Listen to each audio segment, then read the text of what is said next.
Gagalnya proyek air bersih Pamsimas di Lopian, warga tuntut transparansi dan pengembalian dana. Proyek bantuan air bersih program Pamsimas, penyediaan air minum dan sanitasi berbasis masyarakat, di Kelurahan Lopian, Kecamatan Badiri, Kabupaten Tapanuli Tengah, Sumatera Utara, dinilai gagal.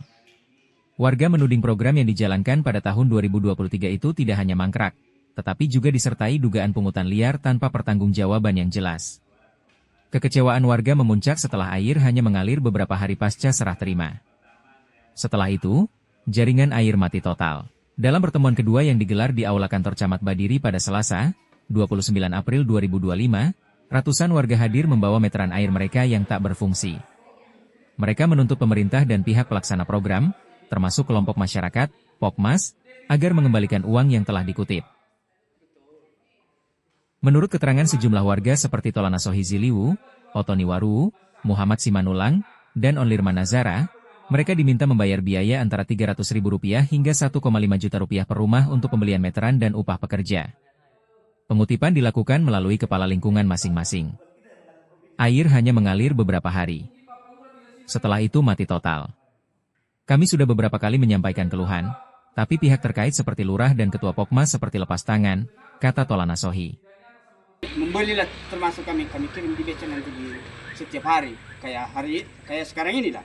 Jadi kemarin itu nggak ada dibuka seperti apa namanya nggak ada itu pet umum pet umum nggak ada, harus ditutup dia, hanya yang punya meteran dikasih berjalan tapi 3 hari gitu. 3 hari. Camat Badiri, Ahmad Saufi Pasaribu, yang baru menjabat, meminta warga tetap menjaga kondusivitas dan memberi tenggat waktu kepada pihak terkait untuk memberikan pertanggungjawaban. Kalau bisa, jangan lewat dari minggu kedua bulan Mei ini harus sudah ada kejelasan, ujarnya dalam rapat yang sempat memanas namun akhirnya berlangsung kondusif. Menyesalkan bahwa pengelolaan air ini di Kelurahan Lopian ada gangguan, ada yang katanya hanya mengalir 2 hari, ada yang mengalir 2 minggu.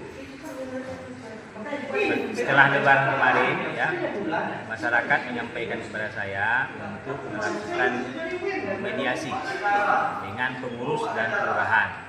Alhamdulillah pada tanggal 24 kemarin hari Kamis, rapat musyawarah sudah kita laksanakan, cuman berjalan dengan alot dikarenakan ketua Pokmasnya itu tidak dapat hadir karena urusan mendadak, orang tuanya kurang sehat, dirawat di rumah sakit dan kita jadwalkan ulang pada sore hari ini untuk meminta keterangan pengelolaan Pamsimas di Kelurahan Lopian. Tadi sudah dengarkan masyarakat pada.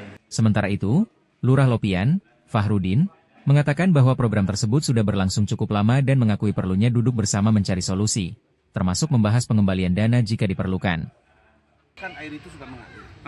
Tiba-tiba karena entah apa yang terjadi, kalau kemarau atau ada sumbatan, maka di sebagian titik-titik ada yang tersumbat, jadi tidak sampai. Jadi yang tidak sampai inilah nanti tadi merasa keberatan mereka telah memasang meteran tapi airnya nggak jalan. Ketua Pokmas, Zulfadli Dipo, tidak bersedia memberikan keterangan kepada media. Usai rapat, ia langsung meninggalkan lokasi dan tidak merespons upaya klarifikasi melalui pesan WhatsApp. Warga juga mempertanyakan penggunaan dana program yang disebut mencapai Rp400 juta. Mereka menilai tidak ada keterbukaan informasi mengenai alokasi anggaran maupun hasil pekerjaan yang dilakukan. Program Pamsimas sendiri merupakan program nasional yang didukung oleh Kementerian PUPR dan Bank Dunia untuk meningkatkan akses air minum dan sanitasi di kawasan perdesaan dan pinggiran kota. Namun dalam praktiknya, berbagai laporan penyimpangan dan proyek mangkrak juga kerap mencuat di sejumlah daerah, termasuk Sumatera Utara. Mengutip dari laporan investigasi Kompas dan Tempo, beberapa kasus serupa pernah terjadi di wilayah lain seperti di Mandailing Natal dan Nia Selatan, dengan modus serupa, pengutipan dana tambahan, instalasi tidak berfungsi, hingga pelaporan fiktif. Masyarakat Kelurahan Lopian berharap agar program yang seharusnya menjadi solusi kebutuhan dasar air bersih ini tidak menjadi ajang penyelewengan. Mereka meminta pemerintah daerah dan aparat penegak hukum ikut turun tangan mengusut penggunaan anggaran serta meminta pengembalian dana masyarakat. Pertemuan ketiga rencananya akan dijadwalkan kembali sebelum pertengahan Mei 2025.